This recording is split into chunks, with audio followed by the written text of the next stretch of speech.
लड़की, डॉक्टर साहब मेरा बेटा बाइक से गिर गया। डॉक्टर, मैं हिंदी में अच्छा नहीं हूँ, कृपया मुझे अंग्रेजी में बताओ। लड़की, मेरा लौंडा गिरोंडा हीरो होंडा ब्रोकन हड्डी, कर दे पट्टी। सोचा था 2 शादियां करूंगा, एक पीटेगी तो दूसरी बचाएगी। रात को सपना देखा, एक ने पकड़ रखा था, दूसरी पीट रही थी। एक लड़की जा रही थी, उसका पेन गिर गया।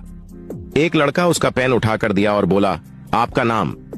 लड़की बोली, पिता के पहले और माता के बाद लगाते हैं वही है मेरा नाम। आप बताओ लड़की का क्या है नाम? ये बड़ी अच्छी बात कही आप।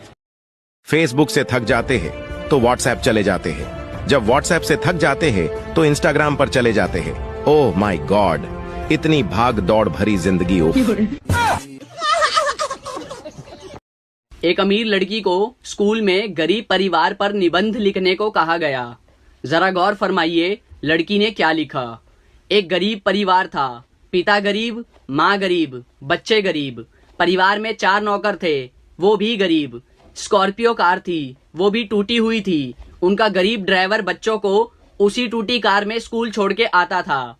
बच्चों के पास पुराने एप्पल आईफोन 8 मोबाइल थे। बच्चे हफ्ते में सिर्फ 3 बार ही ताज होटल में खाना खाते थे, बाकी दिन घर पर ही खाते थे। घर में सिर्फ 2 ही एसी थे और वो भी सेकेंड हैंड। सारा परिवार बड़ी मुश्किल से ऐश कर रहा था।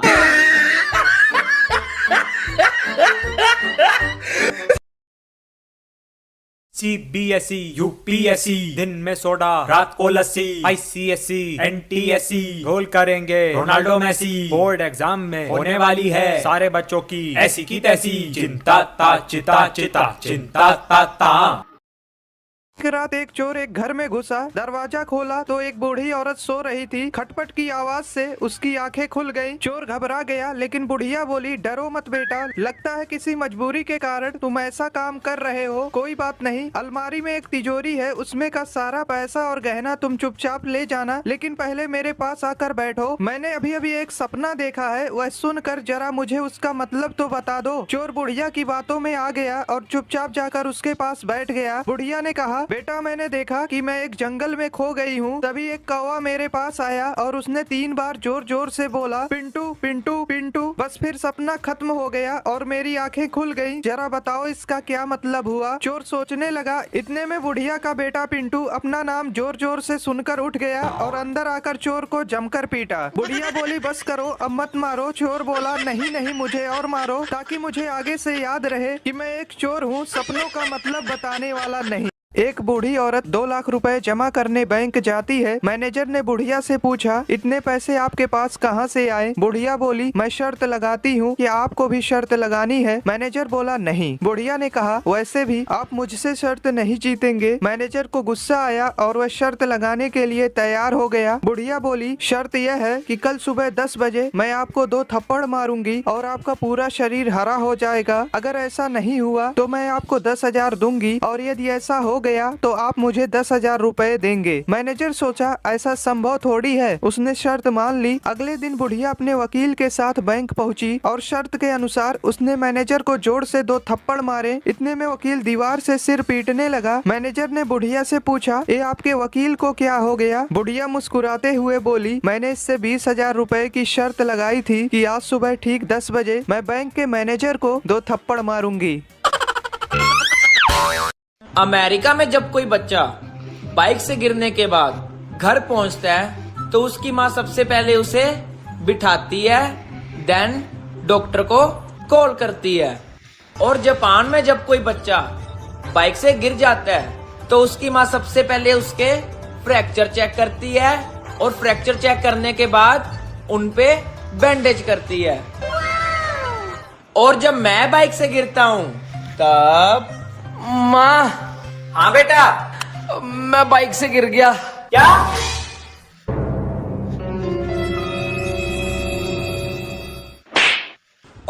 चला बाइक।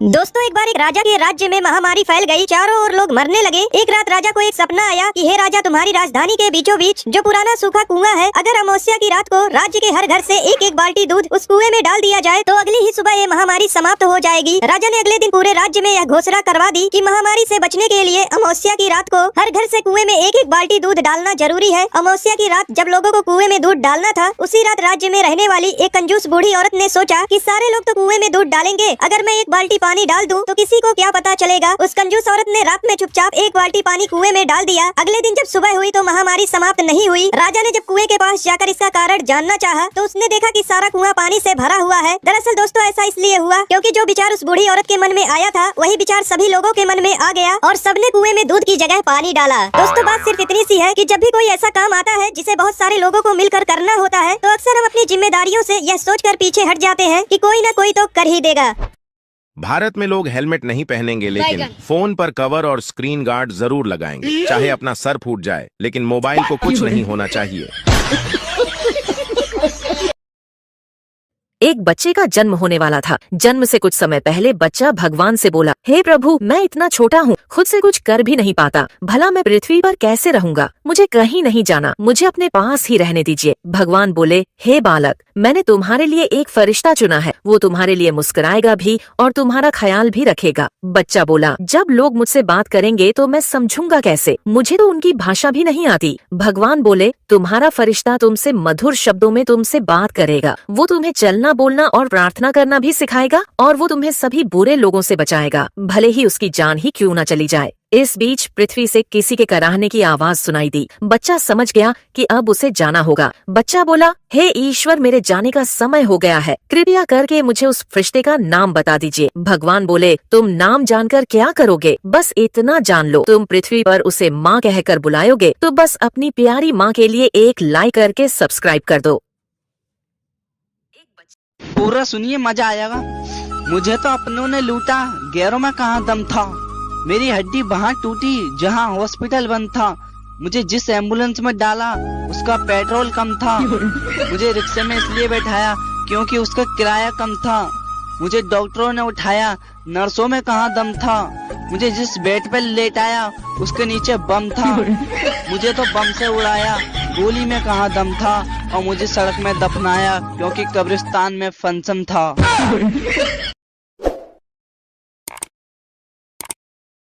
सुबह ब्रश किया तो टूथपेस्ट में लौंग थी, फिर चाय पी उसमें भी लौंग थी, दोपहर में दाल खाई उसमें भी लौंग थी, रात को बिरयानी खाई उसमें भी लौंग थी, सोने से पहले पान खाया उसमें भी लौंग थी। अरे तो कहना क्या चाहते हो? It's been a long day. Japan में दो भाई रहते थे। एक का नाम जो था, दूसरे का नाम वो था। एक रात जो को बाथरूम में भूत दिखा। जो डर गया और उसने वो को आवाज लगाई। वो दौड़ते हुए बाथरूम में आया और भूत को देखते ही उसका हार्ट फेल हो गया और वो मर गया। बस उसी दिन से कहावत हो गई, जो डर गया वो मर गया। दुख क्या है? 7 बजे नींद खुले और पता चले अब वापस नहीं सोना। खुशी क्या है? रात को 2 बजे नींद खुले और पता चले कि अभी 5 घंटे और सोना है। डबल खुशी क्या है? रात को नींद खुले और पता चले कल तो छुट्टी है। होली पर इतने भी पुराने कपड़े मत पहन लेना कि कोई रंग लगाने की बजाय रोटी देकर चला जाए। एक माँ ने अपने बच्चे से मार्कशीट मांगी। बच्चे ने मार्कशीट दिखाई जिसमें उसे गणित में 100 में से 90 अंक प्राप्त हुए थे। माँ ने मार्कशीट देखी और उसे जोर जोर से पीटने लगी। फिर बोली, तुम कब से इतने समझदार हो गए? जरूर तुमने 9 के 90 करे हैं। 0 अपने आप पढ़ाते हो। बोल बोल कर बस उसे पीटे ही जा रही थी और बच्चा बेचारा रोए जा रहा था। बच्चा हाथ जोड़ जोड़ कर बोल रहा था कि माँ मैंने 0 नहीं बढ़ाया, मगर माँ कुछ सुनने के मूड में नहीं थी और उसे बस पीटे ही जा रही थी। 3 साल बाद माँ ने अपने बच्चे से फिर से पूछा कि सच सच बताओ तुमने 0 बढ़ाया था? बच्चे ने कहा नहीं माँ, मैंने 0 नहीं बढ़ाया था। माँ ये सुनकर फिर से गुस्सा हो गई और बच्चे को पीट कर चली गई। फिर बच्चा रोते हुए बोला कि दोस्तों मैंने 0 नहीं बढ़ाया था, मैंने तो 0 के आगे 9 बढ़ाया था। और ये बात दूर खड़ी माँ ने सुन ली और आगे क्या हुआ आप देख ही सकते हैं। When you study, you pass. And when you pass, you get happy. And when you get happy, you play. And when you play, you get tired. And when you get tired, you get sick. And when you get sick, you die. So don't study. Pintu एक बार अपने घर की light सुधार रहा था, तभी उसके ऊपर बिजली का तार गिर गया। पिंटू तड़प तड़प कर मरने ही वाला था कि अचानक उसे याद आया कि बिजली तो सुबह से बंद है। वापस उठकर हंसते हुए बोला, साला याद नहीं आता तो आज मर ही जाता। दोस्तों 3 लड़के थे, तीनों ने मिलकर एक बॉल खरीदी जिसकी कीमत 30 रुपए थी। तीनों ने 10-10 रुपए मिलाकर 30 रुपए दुकानदार को दिए और वो दुकान से जाने ही वाले थे, तभी दुकानदार को याद आया कि बॉल तो सिर्फ 25 रुपए की है। दुकानदार ईमानदार था, उसने तुरंत अपने नौकर से 5 रुपए लौटाने को कहा। जब नौकर ने 5 रुपए वापस किए तो तीनों लड़कों ने खुश होकर 2 रुपए टिप उस नौकर को दिए और 1-1 रुपए आपस में बांट लिए। कुछ देर बाद एक लड़का कहने लगा कि हमने तो 9-9 रुपए खर्च किए हैं, इसलिए बॉल की कीमत हुई 27 रुपए और फिर 2 रुपए नौकर को टिप दिए, मतलब हुए 29 रुपए। लेकिन हमने तो टोटल 30 रुपए दिए थे, आखिर 1 रुपया कहाँ गया? दोस्तों अगर आप समझ गए हैं कि 1 रुपया कहाँ गया तो जरूर बताइए, और अगर इसका सही जवाब जानना चाहते हैं तो कमेंट बॉक्स में पिन है।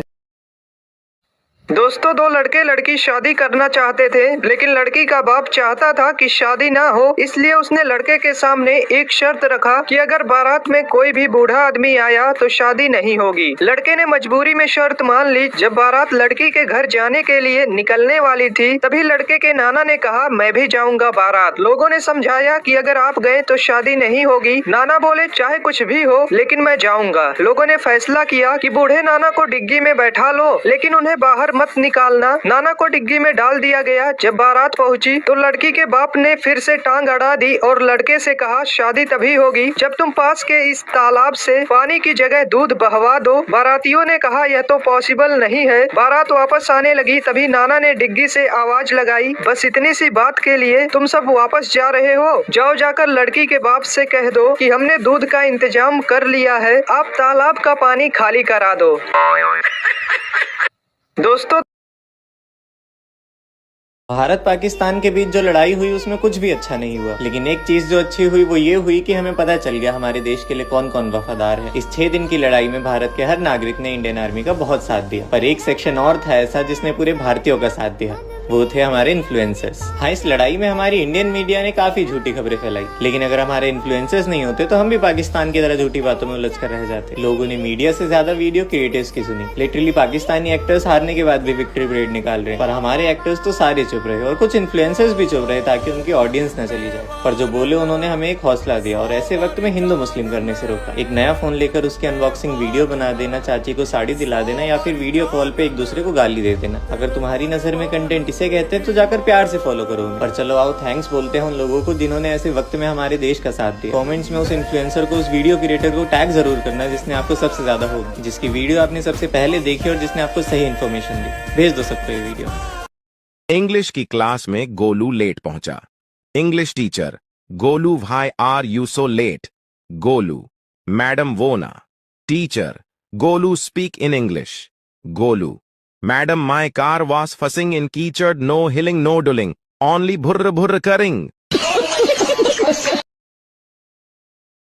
दोस्तों एक कसाई के घर चूहा, कबूतर, मुर्गा और बकरा रहते थे। एक दिन कसाई चूहा पकड़ने के लिए एक चूहादानी ले आया। जब चूहे को यह बात पता चली तो वह भागा भागा कबूतर के पास गया और बोला, बहन मेरी मदद करो, कसाई चूहादानी लाया है, उस चूहेदानी को कहीं दूर फेंक आओ। कबूतर बोली, चूहेदानी से मुझे क्या खतरा, मैं क्यों फेंकूं? अब चूहा मुर्गे के पास गया। मुर्गा हंसकर बोला, ये तो मेरी समस्या नहीं है, तुझे खतरा है, तू जाकर फेंक। बेचारा चूहा दौड़ते हुए बकरे के पास गया। बकरा बोला, चूहेदानी में मैं थोड़ी फंसने वाला, मैं ऐसा बिल्कुल नहीं करूंगा। निराश होकर चूहा अपने बिल में चला गया। रात को अचानक खट की आवाज आई। कसाई की बीवी को लगा कि चूहा चूहेदानी में फंस गया है। वह चूहेदानी के पास जा रही थी, अचानक उसे सांप ने काट लिया। कसाई अपनी बीबी को वैद्य के पास ले गया। वैद्य बोला, इसे कबूतर का सूप पिलाओगे तो ठीक हो जाएगी। कसाई ने कबूतर का सूप बनाकर अपनी बीबी को पिला दिया। उसकी बीबी ठीक हो गई। कसाई ने अपनी बीबी के ठीक होने की खुशी में मुर्गे को काटा और खा गए। जब पड़ोसी को पता चला कि उनकी पत्नी ठीक हो गई है तो सब पार्टी मांगने घर आए और कसाई ने पार्टी में बकरा बनवा दिया। दोस्तों, यह वही कबूतर, मुर्गा और बकरा थे जो चूहे के मुसीबत के समय में उसका साथ देने के बजाय उसका मजाक उड़ा रहे थे, क्योंकि उन्हें सिर्फ यही लगता था कि यह सिर्फ चूहे की प्रॉब्लम है।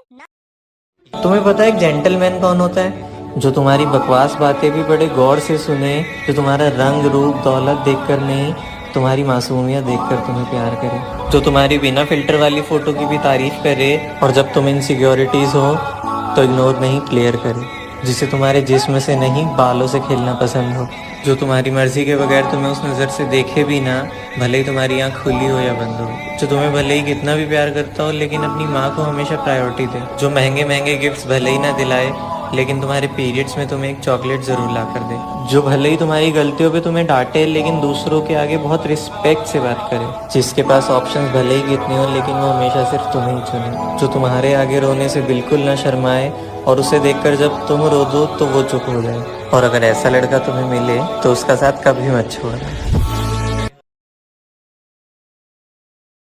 एक पिता अपनी बेटी के लिए लड़का देखने गया। उन्होंने लड़के के पिता से पूछा, छोरो काई करे है? लड़के के पिता ने कहा, सीए है। उन्होंने पूछा, छोरा की बहन काई करे है? पिता ने कहा, वाह भी सीए है। उन्होंने फिर पूछा, छोरा की माँ काई करे है? पिता ने कहा, वाह भी सीए है। उन्होंने फिर पूछा, अरे वाह, सब सीए है, मतलब आप भी सीए ही होगा? लड़के का पिता, ना ना, मैं तो घाघरा ब्लाउज कटिंग करूं, ये सब लोग सीए हैं।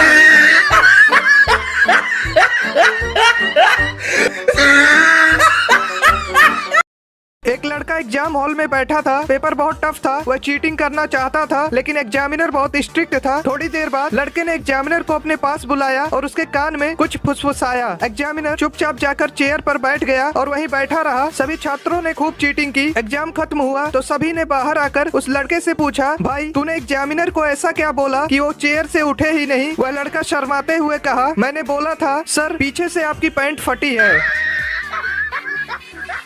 एक तरफ पूरा प्ले बॉय समाज डरा हुआ है तो दूसरी तरफ धोखा खाया पूरा एक समाज खुशी मना रहा है। तो एक कहानी है मुजफ्फरनगर की, जब एक लड़का और एक लड़की रिलेशनशिप में आते हैं। जिंदगी में खुशी के पल पिरोकर एक दूसरे के दिन हसीन बनाते हैं। भरोसा एक ऐसी चीज है जिसका कोई सर्टिफिकेट नहीं होता, इसलिए विश्वास करके एक दूसरे को गले लगाते हैं। पर एक दिन खिड़की से एक परिंदा एक कागज लेकर आता है जिसे पढ़कर उस लड़की का दिल एकदम टूट जाता है। खुदगर्जी की चिट्ठी पढ़ती है जिसमें लिखा होता है कि मेरे घर वालों ने मेरी शादी कहीं और तय कर दी। पर वो कहती है कि सुनो, हम मना लेंगे, तुम्हारे घर वाले ही तो है, समझा देंगे। पर लड़का कुछ बहाने बनाने के बाद साफ मना कर देता है। तो लड़की सवाल करती है, ये बात तुम्हें तब याद नहीं आई जब तुम मेरा जिस्म नोच रहे थे? तो लड़का गुस्सा होकर कह देता है कि देखो, इसमें दोनों की मंजूरी थी। पर लड़की कहती है कि मंजूरी इसलिए थी क्योंकि तुम मुझसे शादी करने वाले थे। लाखों बार ना सुनने के बाद लड़की एक प्लान बनाती है और उसे मिलने बुलाती है और दोनों मिलकर ये डिसाइड करते हैं कि एक आखिरी बार हम बिस्तर होंगे। और रूम में पहुंचने के बाद जब उनके बीच ये सब शुरू होता है तो लड़की नीचे जाकर उसका काट देती है। उसने सही किया या गलत ये कमेंट्स में जरूर बताना। बाकी अपने सभी प्ले बॉय दोस्तों को भी